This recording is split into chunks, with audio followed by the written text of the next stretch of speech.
Hi, my name's Leesa Scott, and I'm a wellness advisor with a focus on self-care. And I'm here to share my life hacks that saved my life. So I was a happy 28-year-old mom of two very active little girls. Jessie, she had just had her first birthday, and Ash was going to be 4 in just a couple of short months. Chasing around after these two girls all day, it really kept me on my toes.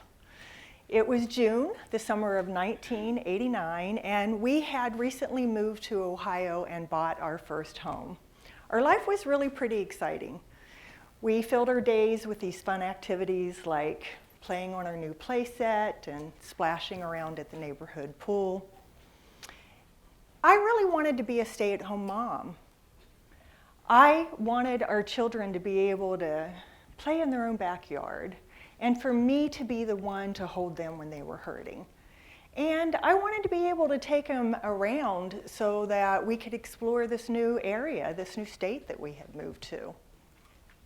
So I go to bed on a Thursday night and I'm planning out tomorrow's next adventure. I decided that we were going to go to the Columbus Zoo, and then we were going to end our day at the pool with Daddy so that he could see everything that we had learned that week and for him to be able to cool off from that 12-hour workday that he had had. So I go to bed and I expect that the next morning is going to be like every other morning, except that this particular Friday morning when I woke up, I could barely move. Every time I tried, I had this excruciating pain. I mean, each movement that I had, my eyes filled up with tears, and it actually hurt me to breathe. So my mind, it starts racing. What's going on? Why am I having this kind of pain? What the heck had I done? Have you ever had pain so intense that it actually hurt you to breathe? Yeah, well, my husband, he had already left for work when I woke up hearing our 3-year-old calling out, "Mama, is it up time?" That child always wakes up roaring to go. And then I heard Jessie. So I gingerly make my way into the nursery. And she's just standing there smiling, waiting on her morning hugs. But let me tell you, it was a lesson in determination because it takes everything that I have to pick this baby up out of her crib and get her changed and ready to greet the day. I mean, it's hard enough on a normal day to change a baby. Now, Ash had come in. And she could see that I was fighting back these tears. "Mama, why are you crying?" You know, when I saw the concern in her eyes, I think that frightened me more than this pain that I woke up with. Now, after breakfast, I had 2 pretty excited little girls because I had put in a Disney princess movie. See, we didn't watch much television, but I wasn't able to take them outside like I normally would. I even had a hard time standing in the kitchen long enough just to put their meal together. This pain that I woke up with, it was preventing me from my life, and I liked my life. So it took a couple of days before I got the diagnosis back from my doctor's office. And it's something that maybe some of you have heard of before. The diagnosis comes back as fibromyalgia. Now, what they're telling me is that it's this syndrome that they really just don't know that much about. But they do have a pill.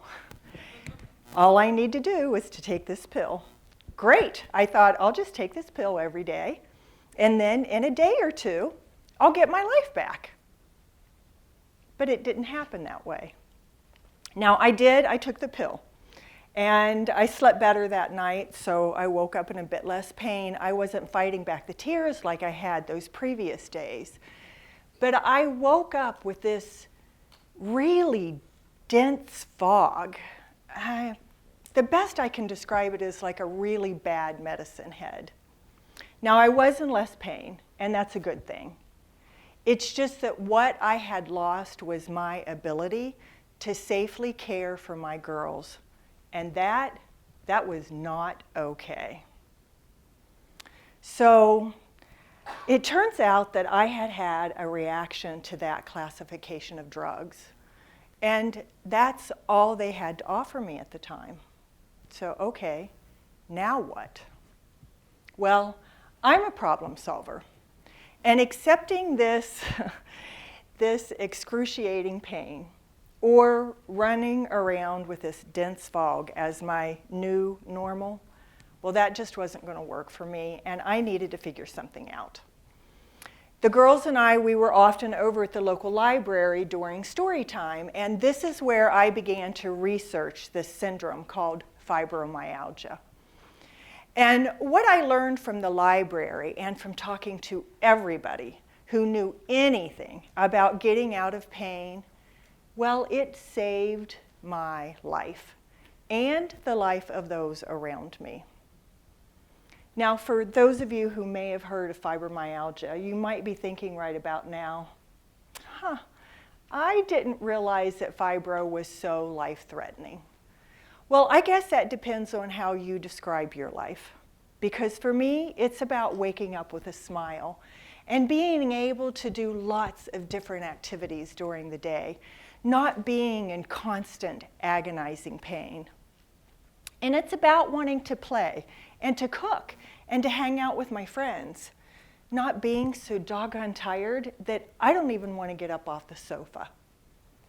And I'd like to be able to sleep through the night instead of tossing and turning for hours. And I would like to be able to be clear-headed, because walking around with this brain fog and word searching all day, well, honestly, it made me feel pretty inadequate. But more than any of those things, I don't want to be short-tempered, especially with these little ones that don't have a clue why I'm being grumpy. You can understand that. So for me, this choice, this new normal between pain and brain fog, it was not living. And I realized that I was going to have to be the one to fix this. So I did.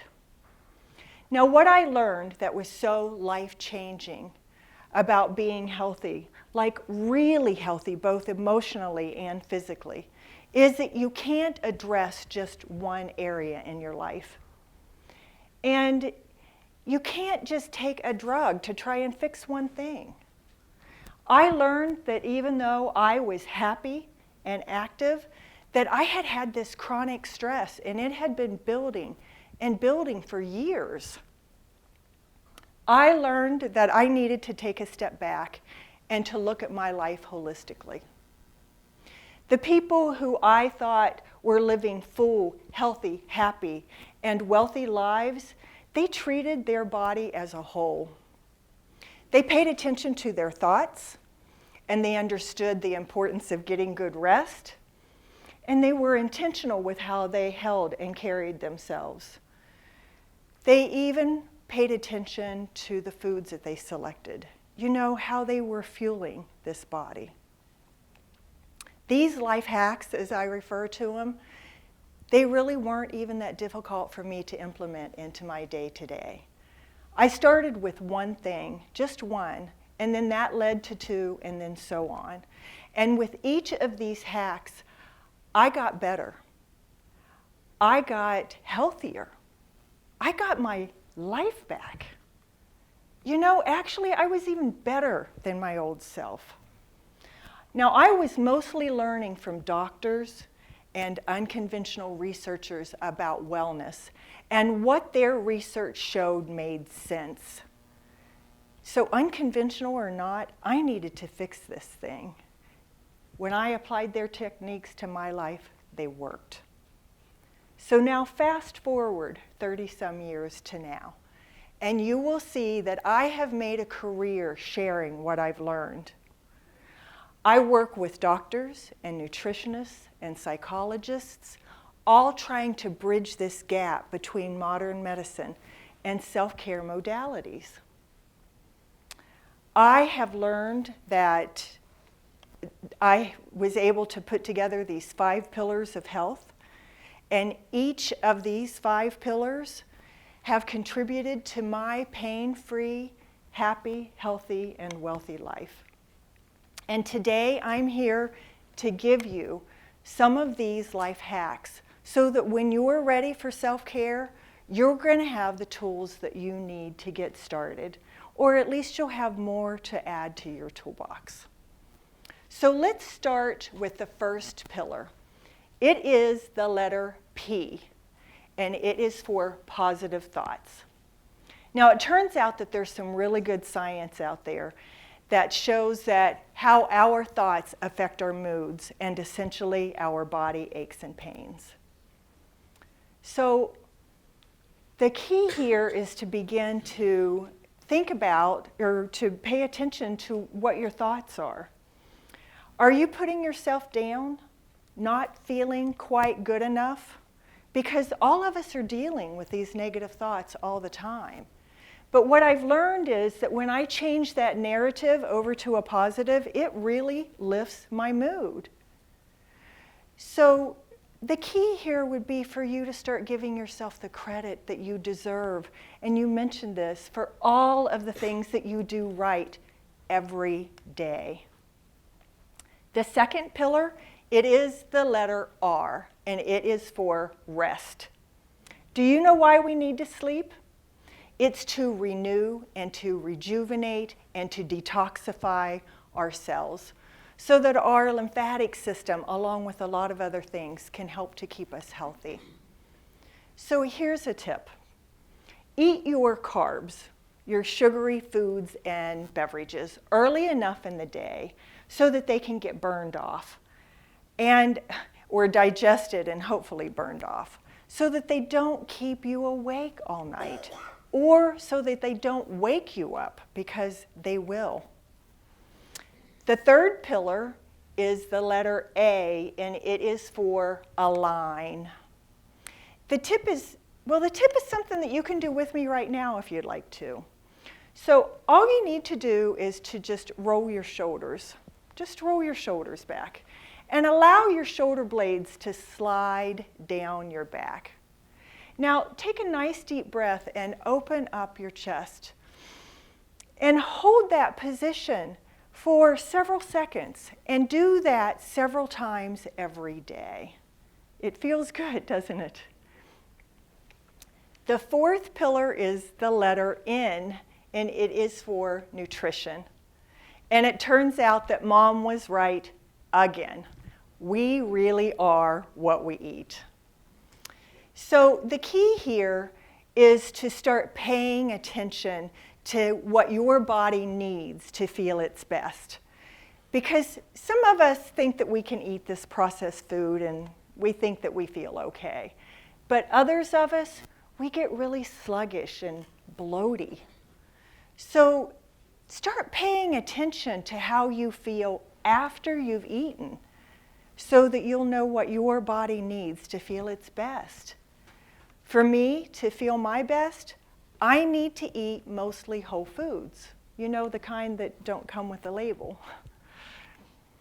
The fifth pillar, it is another letter A, and it is for action.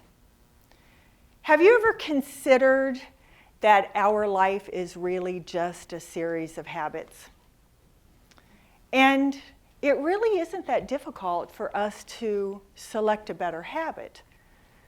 But the trick is to stick with that better habit long enough until it becomes our lifestyle.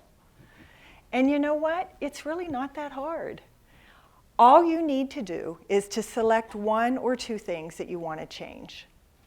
And then go out and collect yourself a few accountability buddies, because you're going to need more than one.